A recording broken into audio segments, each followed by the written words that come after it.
Forte palma aí.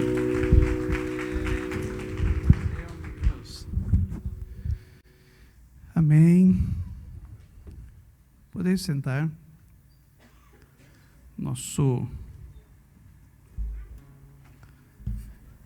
Falei com o nosso apóstolo hoje de manhã, ele estava bem, acordou bem. E à tarde ele recebeu uma direção de vir só no domingo. A partir do domingo ele estará definitivamente conosco. Então, aqueles que chegaram depois, o apóstolo Beratão está conosco aqui pela live, mas estará aqui definitivamente a partir de domingo. Amém?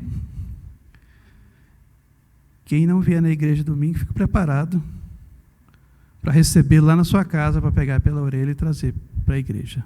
Amém?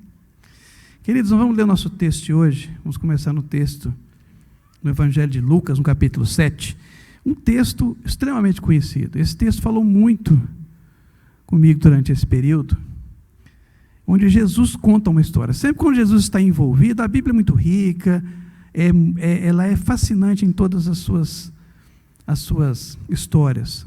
Mas quando Jesus está inserido na história, a gente tem que estar muito atento a tudo que acontece, a tudo que é dito, a tudo que a Bíblia chama a atenção como um detalhe, para nós é um ensino. No livro de Lucas, no capítulo 7,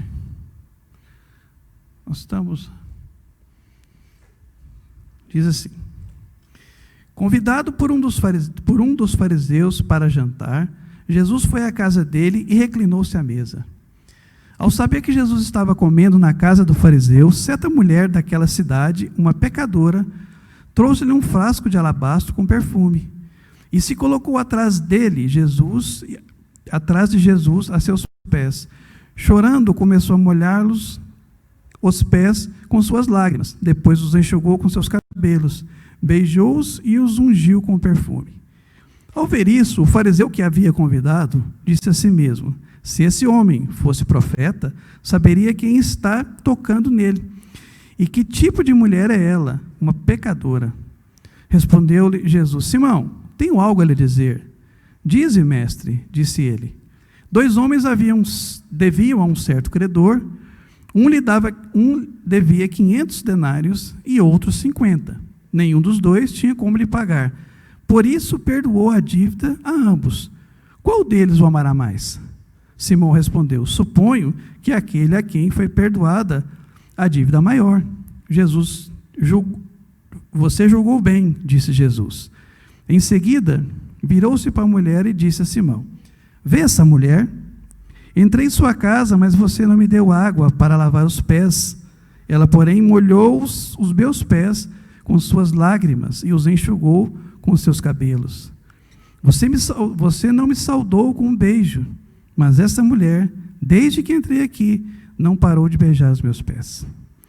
Você não ungiu a minha cabeça com óleo, mas ela derramou perfume nos meus pés. Portanto, ao que lhe digo, os muitos pecados dela foram perdoados, pelo que ela amou muito. Mas aquele a quem pouco foi perdoado, pouco ama. Então Jesus disse a ela: seus pecados estão perdoados. Os outros convidados começaram a perguntar: quem é esse que até perdoa pecados? Jesus disse à mulher: sua fé a salvou. Vá em paz. Recline a sua cabeça. Senhor nosso Deus, diante do Senhor está a sua palavra.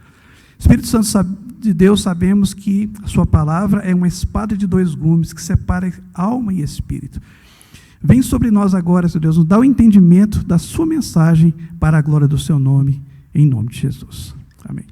Queridos, essa história, ela já foi lida e relida várias vezes na nossa igreja, mas a gente precisa pegar alguns detalhes que ela traz, porque nós precisamos entender o cenário que aconteceu isso. O cenário que aconteceu a história era a casa de um fariseu. O fariseu havia convidado Jesus para comer com ele, e muito pouca gente sabe o que significa isso, Jesus na casa de alguém para comer. Porque no costume judaico, só há relacionamento onde você come com alguém, onde há relacionamento íntimo. Inclusive, Jesus, numa certa feita, foi até acusado. Falou: esse teu mestre aí anda com meretrizes e publicanos e até come com eles. Então, a gente não entende esse sufixo, até come com eles, porque ato de comer junto, convidar a pessoa para estar em casa, primeiro, se convidava pessoas do seu mesmo nível social, convidava-se pessoas do mesmo nível intelectual, convidava-se pessoas que tinham relacionamento e interesse entre si. Não é comum a pessoa convidar um amigo para comer em casa em Israel nessa época. Então, quando ele diz que Jesus o convidou, existem certos rituais aqui que teriam que ser observados. Interessante que Jesus chega, a palavra diz no versículo 1 que nós lemos, Jesus foi à casa dele e reclinou-se à mesa. Lembrando que a mesa em Israel é parecida com aquela ali. Aquela ali é uma mesa típica de Israel. A pessoa senta de lado, fica com os pés para trás de lado, não tem cadeira. Então, essa era a mesa de Israel, parecida com aquela ali. Então, Jesus estava sentado, reclinado. Porque muitas vezes não entende, fala, mas Jesus estava sentado à mesa e veio a mulher e ungiu os pés, ela entrou debaixo da mesa. Não, é porque a pessoa senta de lado, os pés ficam para trás. E aí, conversa vai, conversa vem, e Jesus ensinando aqueles fariseus, porque como aquele fariseu convidou Jesus para estar lá, e durante até a própria palavra, o fariseu chama Jesus de mestre, o fariseu reconhece que Jesus é um mestre, provavelmente os outros convidados também eram outros fariseus. Ou seja, um ambiente religioso forte, alguns parentes, mas tinha outros fariseus ali, né? E às vezes eu assisti um filme há muito tempo atrás, Jesus ia nas casas e ficava aquele monte de gente nas portas, esperando o que ia acontecer, né? Lá fora. E aí, o interessante é que, abruptamente, chega essa mulher. Olhando para esse cenário, essa mulher provavelmente nunca seria convidada a estar naquele cenário. E a gente olhando para esse cenário, um cenário altamente religioso, ela estar ali, ela corria até risco de vida. Porque, pelo jeito, ela era bem conhecida na região. Porque, como a Bíblia diz, uma mulher pecadora, quando ela traz esse detalhe, que é uma mulher pecadora, no costume da época, essa palavra é dirigida a mulheres que tinham problemas na área moral. Era dirigida a mulheres que a sua profissão era prostituição. Então, ela já era uma mulher conhecida, né? A gente vê pela própria palavra, lembrando que quem escreveu esse livro foi Lucas, um historiador. Ele não viu esse fato acontecer, mas ele pesquisou de forma histórica e trouxe as informações mais ricas dos evangelhos, é Lucas que trouxe. Lucas era extremamente inteligente e foi discipulado por um homem extremamente inteligente que chamava Paulo. Então, Lucas colheu essas informações, colheu testemunhos e levantou isso que nós temos hoje. Ele falou, essa mulher era uma mulher pecadora. Era uma maneira educada de se dizer que uma mulher que sobrevivia de prostituição. Então, olhando para ele, ele falou, espera aí, essa mulher estava correndo risco de vida naquele lugar. Ela se arriscou para estar perto de Jesus. Eu imagino como é que ficou a cara dos fariseus quando essa mulher entrou em cena e começou a fazer o que fez. Tanto que o próprio Simão questiona se Jesus é o profeta ou não. Ele falou, se esse cara fosse profeta, ele sabia quem é essa pessoa e tal. E Jesus entra na história na hora. Mas é aí que a coisa fica boa.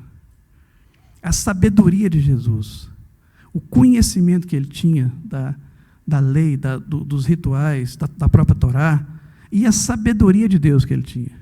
Ela fala, ela é filha de Deus, querido, Jesus esteve na terra como um homem. Jesus andou pela terra como homem. Jesus tinha cansaço, tinha que subir no templo para fazer oração, subia no monte para receber a instrução do Espírito Santo. Da mesma forma que ele fez, poderíamos fazer hoje. Eu tinha muita vontade de fazer o que Jesus fazia. Eu falei, pois é, ele disse que se a gente crer nele, a gente vai fazer o que ele fez e coisas ainda maiores. Certo? Se não estamos fazendo ainda, é porque não cremos e não fazemos o que ele fazia. Certo? Porque se crermos e fizermos o que ele fez, faríamos o que ele fez e coisas ainda maiores. Eu fico pensando, maiores do que isso, né? Jesus chegou a ressuscitar pessoas. Pois é. Jesus não falou isso de brincadeira. Se crermos e andarmos em linha com a palavra de Deus como ele andava, nós poderemos fazer o que ele fez e ainda maiores, para a glória de Deus. Amém? Amém? Quem está entendendo, diga amém. Glória a Deus. Vamos andando com o nosso texto. Essa mulher chega, uma mulher que estava num local totalmente desconcertante. Eu acredito que os outros visitantes deviam estar muito mais envergonhados que ela, porque ela tinha um objetivo maior. Ela tinha um objetivo maior. E quando eu olho para essa mulher, nessa casa, eu me lembro de uma outra história, de uma outra mulher também apanhada em adultério, que foi levada à presença de Jesus, com a intenção de, o povo tinha a intenção de apedrejá-la. E levou para Jesus, falou, a gente já acerta dois de uma vez, já confronta esse falso mestre, que era assim que os fariseus o chamavam, e já apedreja essa mulher também. Pois é, levar para a pessoa errada. Se eles quisessem apedrejá-la de verdade, eles teriam que ter levado ela para Nicodemos, que era o doutor da lei. Porque, segundo a lei, ela seria apedrejada. Então, se elas tivessem levado a mulher adúltera para Nicodemos, provavelmente ela teria sido apedrejada pelo doutor da lei. Só que eles levaram para Jesus, que é o doutor da misericórdia, que olhou para ela e disse, aquele que estiver sem pecado, está aqui. O desfecho teria sido outro. Da mesma forma, essa mulher. Ela adentrou um recinto onde ela não foi convidada, correndo risco de vida, por quê? Porque o objetivo dela era estar com Jesus. O interessante é que no final da história, Jesus fala, salvou e tal. Eu pergunto, o que essa mulher pediu para Jesus? Qual foi o pedido que ela veio fazer? Qual é a intercessão por ela que ela veio trazer? Ela queria estar com Jesus para expressar algo para ele. E o interessante da história é que aquele que oferecia tudo a Jesus, oferecia o banquete, não tinha o entendimento que essa mulher teve. Todos eram fariseus, todos olhavam para Jesus como alguém, algum mestre, um professor, que precisa aprender algo sobre o judaísmo, algo sobre a lei, algum fato novo, porque Jesus já tinha feito milagre nessa ocasião, então algum fato novo. Que aprenderam, vamos ver se esse rapaz tem algo a nos ensinar. A mulher olhava para ele como o Deus da misericórdia. O Deus da misericórdia. E aí ela chega, e acontece toda essa cena, é interessante que o Simão fica desconcertado, e ele volta aqui, vou voltar o texto aqui no versículo 43. O Júper saiu de lá. Corre, Júper. Versículo 43. 43. Simão responde, suponho que é aquele no qual teve a dívida maior perdoada. Essa foi a resposta de Simão. E Jesus só queria a resposta dele. Porque Jesus agora traz um outro ensino. Fala, pois é, vou te contar uma história. Contou a história de finanças. Por que Jesus contou uma história sobre dívida para Simão? Por que ele trouxe uma história de 50 denários, 500 denários? Porque os judeus, eles são extremamente competentes com relação à finança, até hoje. Né? Até hoje os judeus são extremamente, tanto judeus quanto árabes, são extremamente competentes nessa questão. Esse homem entendia muito bem de finanças. Ele entendia que dívida, nessa época, significava escravidão. Dívida, nessa época, a pessoa que devia a outro, esse 500 denários aqui, por exemplo, era impossível de ser pago. Totalmente impossível de ser pago. A pessoa teria que entregar terras, direitos, e trabalhar para o credor até o ano do jubileu, que acontecia a cada 50 anos. Então, poderia ser uma dívida que talvez fosse paga na terceira geração. Uma dívida de 500 denários. Porque o denário é o trabalho de um dia. Ah, então a pessoa trabalha 500 dias e está pago. Sim, ela pagaria se ela não tivesse que sobreviver, né? Porque ela tem que ganhar um para sobreviver e mais um para pagar em 500 dias. É uma dívida impagável. E Jesus traz essa conotação para ele. Ele fala, olha, eu suponho que esse maior aí, porque esse maior aí seria impagável. Ah, então tá bom. Vamos começar por aí. Dívida impagável. Você lembra alguma coisa você? Jesus pagou por nós uma dívida impagável. Não é? E eu me lembro que isso foi dito aqui nesse púlpito, aqui no domingo passado, por Deus, através do pastor Júber, quando ele citou que Deus não cobra nada. Por que Deus não cobra? Porque não podemos pagar o que Deus cobraria de nós pela salvação. Então não é cobrança. Nós temos aqui princípios e preceitos a ser seguidos, não é cobrança. Né? Tem gente que fala, se a sua igreja cobra muito, fala, moço, depois que eu ouvi a palavra domingo passado, eu tenho a mesma resposta. Minha igreja não cobra nada, mesmo porque você não poderia pagar se fosse cobrar. Aquilo que Jesus fez é impagável. Né? Então, por isso Jesus traz essa ideia para ele. E o interessante é que o judeu sabe muito bem, conhece muito bem sobre finanças. Né? O Simão conhecia muito bem sobre o judaísmo. E aí Jesus traz agora a cobrança para o lado dele. Porque, por exemplo, vocês sabiam de onde vem a palavra banco? Banco. A gente fala assim, eu vou lá no banco tirar um dinheiro. Pensa bem, banco. Porque você cresceu ouvindo essa palavra, que sentido tem aquele prédio lá chamar banco? Banco não é de sentar? Que sentido tem? Você sabe de onde vem a palavra banco? A palavra banco ela foi criada no final do ano 1300 alguma coisa, onde houve uma segregação judaica na Europa, onde o judeu não podia ser nada. O judeu não podia ser médico, engenheiro, ele não podia estudar. O judeu sempre foi perseguido, o povo judeu sempre foi perseguido. E aí, o que o judeu fazia? Só sobrou para ele uma atividade. A agiotagem. E aí ele ia para a praça, tinha algum dinheiro, negociava pedras, e aí a pessoa falava assim, eu estou precisando de um dinheiro, eu vou lá no banco. Era o banco da praça, onde estavam os judeus sentados. Porque era só isso que sobrou para eles fazerem. E aí, 20, 30 anos depois, começou a se criar o banco oficial, e todo mundo deixou esse nome de banco, porque todo mundo sabia, levar para vocês dinheiro, eu tenho que ir lá no banco. Era lá no banco da praça, onde tinha alguém para emprestar, para negociar, para trocar. Então, o judeu entende muito de finança, certo? Ah, onde você aprendeu isso? Lá em Israel. Um judeu nos ensinou isso, que nós tivemos lá em Israel. Que foi assim que se iniciou o banco. Porque judeu sabe negociar muito bem, tanto judeu quanto árabe. Mas eles também têm uma estrutura de lei também muito forte.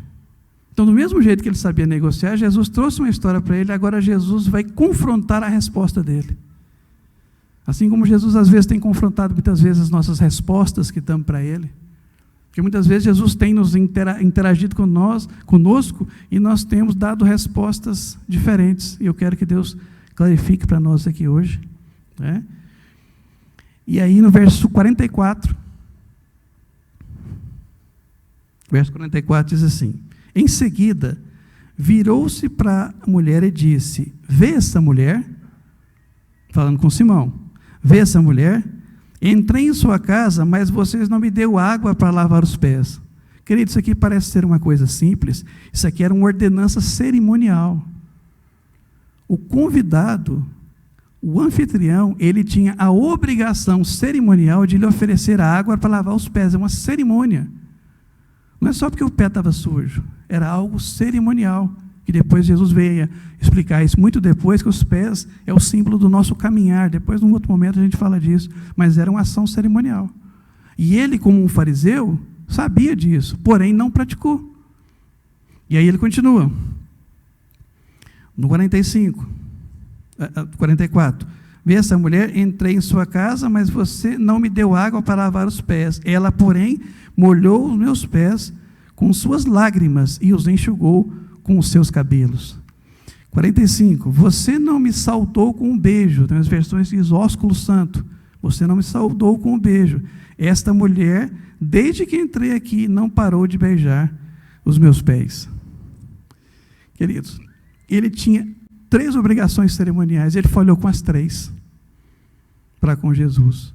E estava condenando mentalmente a atitude da mulher. Eu acho interessante, às vezes, algumas vezes nós mesmos falhamos com Jesus em obrigações que temos com ele, e às vezes somos juízes de outras pessoas. Sabe? Às vezes julgamos a pessoa está em pecado, e às vezes estamos falhando cerimonialmente com Jesus, com as obrigações que temos com ele. Certo? E aí Jesus cobrou isso dele. E o interessante é que quando ele diz, ela não parou de beijar os meus pés. Os pés, lá em Israel, todo mundo andava a pé. Né? Era comum andar a pé. Todo mundo usava sandálias. Então os pés eram sujos naturalmente, poeira. Então, beijar os pés era coisa para escravo. Somente escravos e escravos estrangeiros faziam isso. Porque nem os escravos judeus faziam isso, só os escravos estrangeiros. Porque seria a humilhação plena, beijar o pé de outra pessoa. No entanto, ela veio e se colocou naquela situação. E quando fala dos pés, eu me lembro de uma outra história, eu gosto muito de história. Do momento que Jesus vem para ser batizado, Jesus chega no Jordão, e João Batista está ali batizando. Quando ele começa a entrar, João Batista, peraí, eu não sou digno de desatar as sandálias dos seus pés, e tu vem a mim para ser batizado, eu deveria ser batizado por ti. O que Jesus fala? Não, João, não é isso não. Jesus fala, deixa, nos convém cumprir toda a justiça. Ou seja, em outras palavras, Jesus está dizendo, realmente, você não é digno de desatar as sandálias dos meus pés, mas deixa, vamos cumprir esse rito. E mais à frente, Jesus fala, olha, dentre os nascidos de mulher, não existiu ninguém maior do que João Batista. Já leram esse texto? E Jesus afirma que João Batista foi era o maior dentre os nascidos de mulher. Pois é, queridos, do maior dentre os nascidos de mulher, não era digno de lhe amarrar as sandálias dos pés. Imagina eu e você, irmão. Imagina eu e você. Quando a gente tem a clareza de quem é Jesus de verdade, a clareza que esta mulher teve, e que os fariseus não tiveram lá do lado dele, a gente se coloca no lugar que nós somos verdadeiros. Porque nós não somos dignos de amarrar as sandálias de Jesus. E, no entanto, Jesus desce do céu e se sacrifica por mim e por você, que não merece nem isso. Quando a gente deixa isso de ser uma informação na nossa vida e passa a ser uma revelação, o nosso relacionamento com Jesus muda. Essa mulher ela não pediu nada para ele. Mas ela chegou aqui e, como ele disse, primeiro, ela lavou seus pés com suas lágrimas. Simão não ofereceu a água que estava ali no pote. Ela ofereceu as suas lágrimas, o que sai de dentro do coração.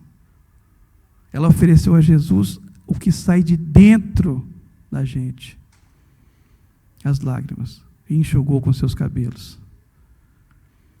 A Bíblia diz que o Simão não deu um beijo em Jesus, na face. Ela deu vários beijos em Jesus nos pés. É onde ela reconheceu que poderia chegar nele. A Bíblia diz que, no verso seguinte, que 46, você não me ungiu a cabeça com óleo, mas ela derramou perfume dos meus pés. Queridos, quando eu estava meditando sobre esse versículo, perfume nessa época era uma iguaria normalmente importada, normalmente da Fenícia. Era uma unção, um unguento, onde se trazia e misturava com óleo, e aquilo ali se transformava em perfume. Não se usava um unguento puro e nem o óleo puro, misturava aquilo lá. Tinha o preço da essência, o preço do óleo, a mão de obra de quem estava fazendo. Perfume era caríssimo. Caríssimo. Existe um outro texto no qual uma mulher chega e quebra um vaso e Judas fala, dá para ter vendido aí 200 denários e tal. Tamanho, o valor que era aquilo. Ela trouxe isso como oferta ao Senhor. Sabe por quê? Porque tem um texto no judaísmo que esse fariseu esqueceu, que diz assim, não te apresentarás diante do teu Deus de mãos vazias. Você tem noção do quanto deve ter sido difícil para essa mulher fazer essa economia para oferecer para Jesus? Com a vida que ela levava? Você tem noção da dificuldade que essa mulher tinha para trazer esse presente? Essa oferta para ele?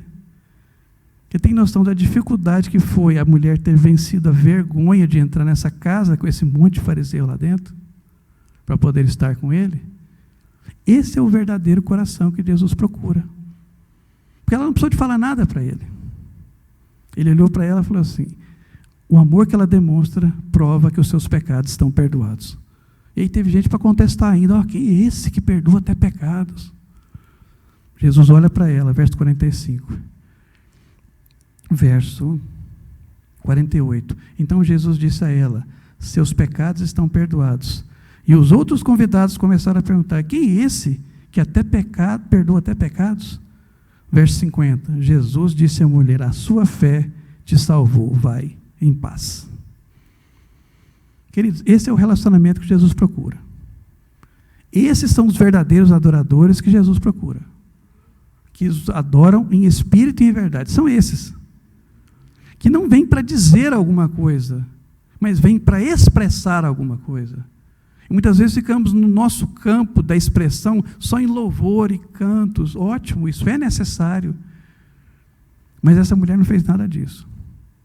Essa mulher venceu barreiras para estar ao lado de Jesus. Essa mulher ofereceu, provavelmente, o que ela tinha de melhor como oferta ao Senhor naquele momento. Essa mulher juntou os cacos da sua vida com um olhar de repreensão de todo mundo em volta e foi embora com a bênção do Senhor. Amém? Muitas pessoas, às vezes, chegam na nossa igreja do mesmo jeito. Sabe, olhando para um lado, para o outro, pensando que alguém vai recriminar por alguma coisa do passado, pensando que vai, às vezes, discriminar, às vezes, por uma situação social daquele momento. Sabe? E muitas vezes encontra aqui só olhos de fariseu.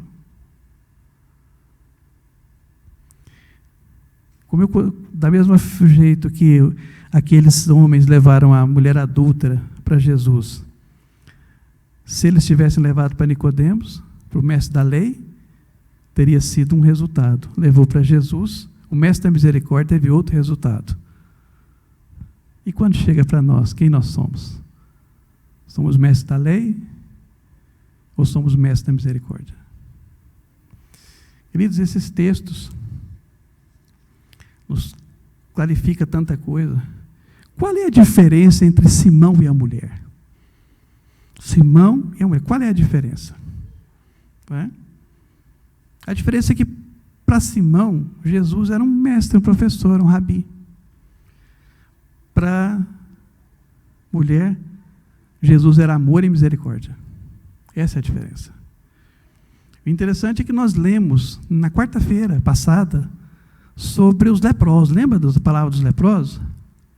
Que os leprosos saíram 10. Interessante aquela cura. Os estudiosos falam que existem duas características naquela cura que jamais foram vistas em outro local. Primeiro, a cura não aconteceu simultânea, ela foi acontecendo no caminho. Foi uma cura gradativa. Segundo, foi um grupo. Jesus normalmente não curava grupo, mas curou aquele grupo inteiro. Segunda característica. E a terceira característica é que foi o grupo de maior ingratidão que Jesus já teve na terra. Porque ele curou 10 e só voltou 1. Certo?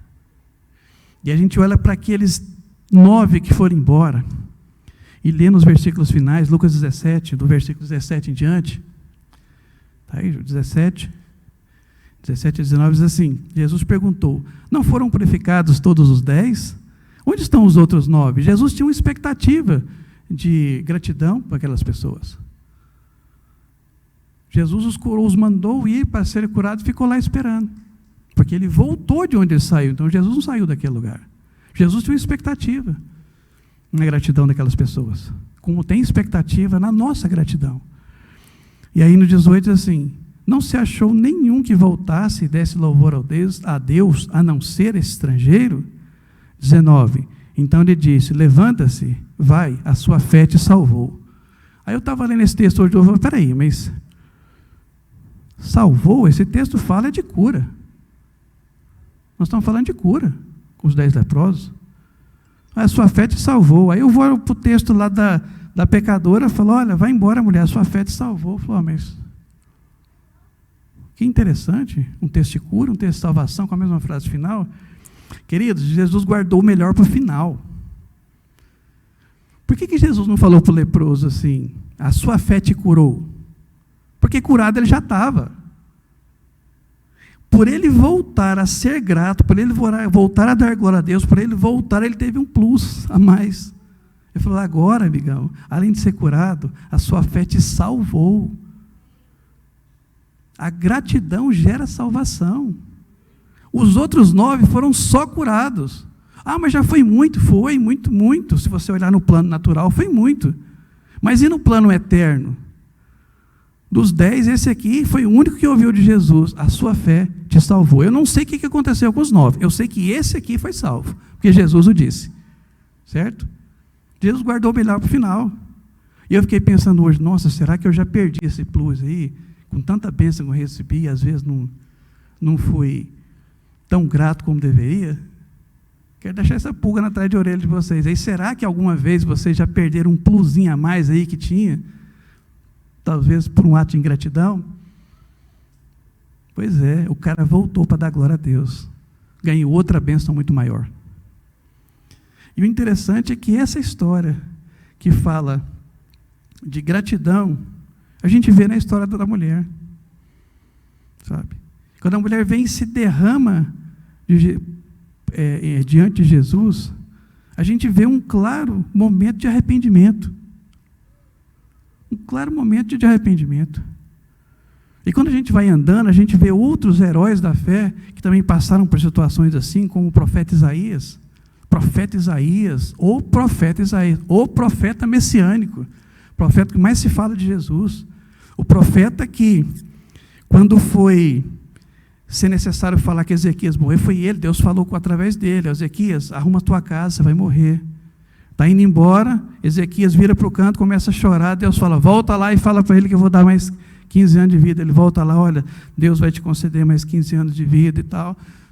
Esse é o profeta que, quando Saraqueribe manda uma carta para esse mesmo Ezequias, Isaías fala: não fica tranquilo, vamos consultar o Senhor. E Deus fala através dele, fala: olha, isso aí é só conversa, pode deixar. Deus vai lá e resolve o problema. Um anjo só vem e destrói o exército de Sanaqueribe. É esse profeta Isaías. No capítulo 6 do seu livro, Isaías 6, diz assim: no ano em que o rei Uzias morreu, eu vi o Senhor assentado num trono alto e exaltado, e a aba das suas vestes enchia o templo. Em cima dele estavam serafins, cada um deles tinha 6 asas, com 2 cobriam o rosto, com 2 cobriam os pés, e com 2 voavam. E proclamavam uns aos outros: santo, santo, santo é o Senhor dos exércitos. A terra inteira está cheia da sua glória. Posso ouvir um glória a Deus por essa palavra? Amém. E ele continua: ao som das suas vozes, os batentes das portas tremeram, e o templo ficou cheio de fumaça. Então gritei: glória a Deus! É isso que ele gritou? Aleluia! Ele gritou: ai de mim, estou perdido. Mas ele não teve uma visão de Deus? Exatamente. Ai de mim, estou perdido, pois sou um homem de lábios impuros, e vivo no meio de um povo de lábios impuros, e os meus olhos viram o Rei, o Senhor dos exércitos. Então um dos serafins voou até mim, trazendo uma brasa viva, que havia tirado do altar com uma tenaz. Com ela colocou na minha boca e disse: veja, isto tocou seus lábios, por isso a sua culpa foi removida, e o seu pecado será perdoado. Amém? Queridos, o que aconteceu aqui? O cara vê a Deus e fala, tem uma versão que diz assim: eu vou morrer, porque eu vi o Senhor dos exércitos. Sabe o que é isso, querido? É exatamente o que aconteceu com a mulher. Quando a gente tem uma visão clara de Deus, a gente enxerga quem nós somos. Quando você tem uma visão verdadeira do Deus, você enxerga quem você é. Quando aquela mulher olhou para Jesus, ela enxergou quem ela era. A única coisa que ela conseguiu fazer foi expressar, não conseguiu nem falar. Mas Simão não via Jesus como o Messias, como o Senhor, Filho de Deus. Por isso ele não reconhecia quem ele era. Queridos, esse profeta Isaías fez coisas fortíssimas em Israel pela mão de Deus. Mas quando ele viu a Deus, o que ele falou? Eu sou um homem de lábios impuros. Fala, mas profeta só fala? era justamente aquilo que era o seu ministério. Ele conseguiu enxergar impureza nisso. E o interessante é que a Bíblia diz que o serafim, não foi nenhum anjo comum, o serafim pegou uma brasa do altar com uma tenaz. Para quem não sabe, tenaz é aquele alicate que ferreiro pega em coisa quente. Pegou com uma tenaz, trouxe, encostou na boca dele e falou: seu pecado foi retirado. Daí em diante, Deus falou com ele.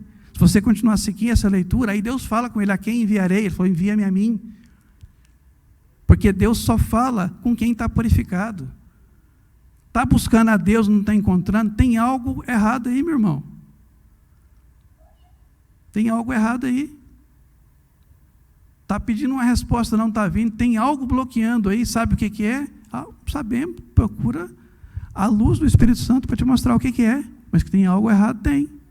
Porque quando enxergamos a Deus de verdade, nós reconhecemos quem nós somos. Sabe, esse texto me moeu hoje de tarde, desde cedo até de tarde. Sabe? Olhando para a oferta dessa mulher, eu achando que faço oferta, que dou palavra de oferta, que está muito bonito na fita, a oferta dessa mulher, gente. A vida de tristeza e agonia que essa mulher tinha para chegar e entregar, porque ela olhou para Jesus e viu quem era ela. Ela reconheceu em si. Foi para casa liberta. Nós temos um texto aí muito bonito, no qual Jesus disse: 2 homens subiram ao templo com a intenção de orar. Um era fariseu, o outro era publicano. O fariseu falava de si para si: Senhor, dou o dízimo de tudo que tenho, faço oração, não sou igual a esse picareta aqui ainda. Fala, serve o outro ainda, né? Não sou como esse publicano. E a Bíblia diz que o publicano nem conseguia levantar os olhos. Dizia: Senhor, tem misericórdia de mim. Esse viu a Deus, o outro não. Porque quem vê a Deus enxerga a si próprio.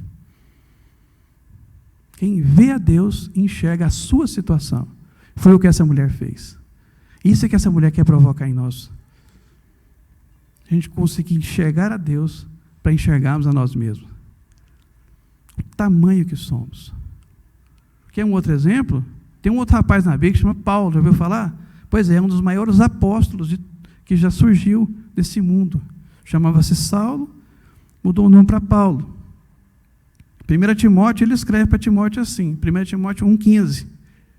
Diz assim: esta afirmação é fiel e digna de toda aceitação. Cristo Jesus veio ao mundo para salvar os pecadores, dos quais eu sou o pior. Querido, se você pegar a vida pregressa de Paulo, ele não era tão ruim assim aos olhos naturais, não. Ele era fariseu, zeloso pela lei. Ele perseguiu a igreja em zelo pela lei. Tanto que o Senhor apareceu para ele, ele mudou todos os seus conceitos em zelo à lei. Abandonou toda a sua, vamos dizer assim, toda a sua e seu staff para seguir a Jesus. Porque o zelo dele era pela lei. Judeu de judeus, hebreu de hebreus, ele fala isso várias vezes nas suas cartas. No entanto, quando ele viu a Jesus, ele pode falar assim: Jesus Cristo veio para o mundo salvar os pecadores, dos quais eu sou o pior. Quem enxerga Jesus de verdade, enxerga a si próprio. Quando você olha para Jesus, o espelho que você vê da sua imagem, reflete quem você é de verdade, diante da santidade de Deus. Então, queridos, para a gente encerrar, nós estamos caminhando para o final.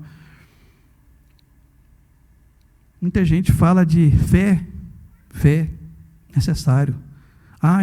Creio em Deus, necessário. Eu creio na cruz de Cristo. Amém, estou salvo. Mas Jesus fala mais. Jesus fala no livro de Marcos, capítulo 1. Marcos 1 diz assim: palavras de Jesus: depois que João foi levado à prisão, Jesus partiu para a Galileia, pregando todas as boas novas de Deus. 15. Cumpriu-se o tempo, está chegado o reino de Deus. Arrependei-vos e credes em Deus. Arrependei-vos e credes em Deus. Arrependimento é necessário. Crer em Deus é necessário, mas o arrependimento é necessário. Se você crê em Deus profundamente, mas ainda não há arrependimento na sua vida, repense a sua posição. Arrependei-vos e credes em Deus. Qual que era a ministração de João Batista? Arrependei-vos que é chegado o reino dos céus. Era isso que João Batista pregava. E quando Jesus chegou, ele falou assim: eis o Cordeiro de Deus que tira o pecado do mundo. O mundo tinha muitos pecados, mas ele não falou os pecados, ele falou o pecado, no singular. Jesus tira o pecado do mundo. Aquele original que nos separava de Deus, que quando ele sai, todos os outros são destruídos. Porque quando você aceita Jesus e segue a Jesus de verdade, você está ligado com Deus novamente. E essa ligação de Deus te provém uma vida eterna. E se é isso que você busca, busque a Jesus. Olhe para Ele, veja quem você é naquele reflexo. Mude o que tem de mudar. Siga os preceitos de Cristo, você vai morar com Ele. Que Deus possa nos dar a direção nessa noite, de tudo aquilo que temos feito errado, para que possamos corrigir, porque Deus só corrige quem ama. A palavra de Deus é clara, Deus só corrige quem ama. Sabe quem Ele corrige? Todos. Todos nós. Só quem é pai sabe o que é amor de pai. Quem não é pai ainda não adianta tentar entender, não vai entender. Mas quem é pai, tem uma percepção do perigo que o filho corre. Então, quem não é pai não sabe disso. O filho, às vezes, está andando, o pai está aqui se divertindo, mas está olhando, está ali, está perto de alguém, sempre está olhando. E se por acaso ele vê que ele está caminhando para um lugar onde ele vai cair num buraco, machucar, ele não está vendo a criancinha, o pai pula na criança e pega onde der. Ele pega no braço, ele pega na roupa, no cabelo, e puxa a criança do perigo. Aí a criança não entende, olha para ele e começa a chorar. Por que o Senhor me bateu? Estava salvando ele. Muitas vezes acontece conosco. Deus vem para nos salvar do abismo e pula na gente de qualquer jeito, e pega no cabelo, e pega ou no braço. Ou seja, Deus às vezes permite uma doença, permite uma adversidade, um prejuízo, porque é o jeito que Ele consegue chamar a nossa atenção, porque estava caindo para um abismo ali, a gente olha, por que Deus está me castigando? Deus está te salvando, irmão. Você fez um compromisso com Ele, Ele tem um compromisso de pai. Deus está te salvando. E quando eu volto à história daquela mulher, que eu vejo aquela mulher conseguir a salvação sem abrir a boca, eu fiquei olhando para mim mesmo e falei, estou conversando demais. Estou fazendo pouco. Estou sendo muito pouco grato por aquilo que Deus já fez, no qual Ele nem tem a obrigação de fazer. Estou sendo muito pouco grato por tudo aquilo que Ele tem dado, sem eu merecer. E estou sendo muito pouco grato por tudo aquilo que Ele tem prometido fazer. Se você tem promessa de Deus, querido, comece a ser grato agora, antes dela chegar. Porque quando ela chegar, você vai ganhar o plus da gratidão. Amém? Vamos ficar de pé?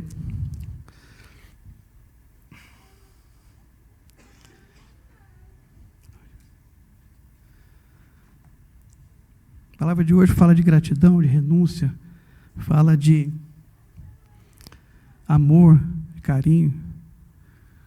Mas tudo isso só pode ser vivido se nós quisermos viver isso. Deus não vai nos obrigar a viver isso. Quem obriga a fazer alguma coisa é o outro. Deus não obriga. Nós temos a liberdade de segui-lo.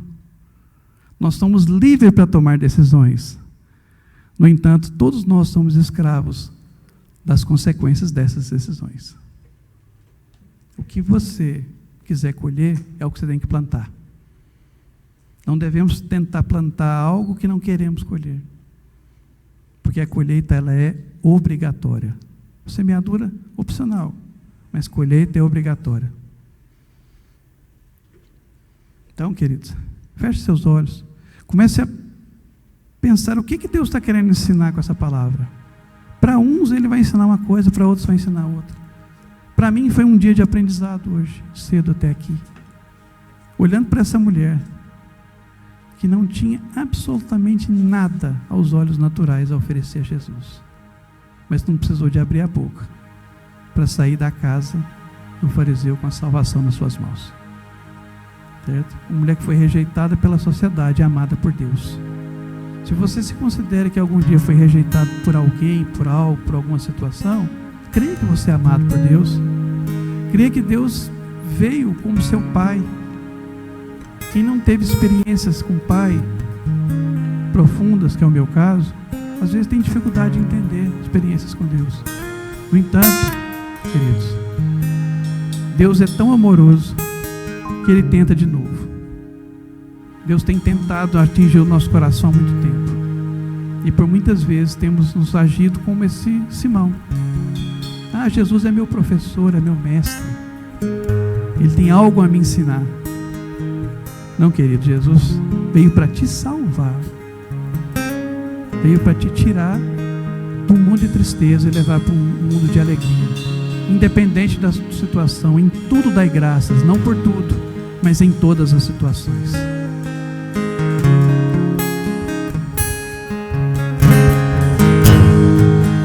Enche meu coração de ti, pois sem ti não sou nada, Jesus. Tu és o meu valor, és meu Salvador, meu maior amor. Você tem algo a expressar ao Senhor? Vem para o altar. Fala com Ele. Exalar teu perfume, Jesus, e ser santo como és, ser puro como és, te amar como me amou, pois naquela cruz te entregou por mim. Me convém diminuir, para que o Senhor cresça em mim.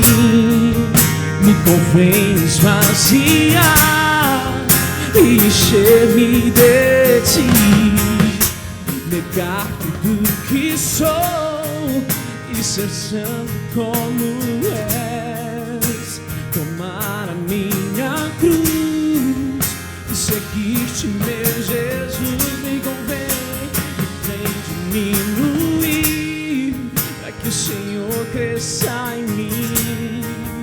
Me convém me esvaziar e encher-me de ti, negar tudo que sou e ser santo como és, tomar a minha cruz, seguir-te, meu Jesus. Espírito Santo de Deus, nós queremos, Deus, te entregar nesse momento a nossa vida, entregar nosso louvor, a nossa adoração. Nós queremos, Senhor Deus, declarar que só o Senhor é Deus, Santo do Senhor. Eu te peço a bênção sobre cada família aqui representada, que a unção do Senhor, a consolação do Santo Espírito da promessa possa estar com cada família aqui representada, e que a unção do Senhor possa dirigi-los para a glória do teu nome. Obrigado por tudo que o Senhor tem feito aqui. Declaro a bênção do Senhor sobre cada família, em nome de Jesus. Shalom.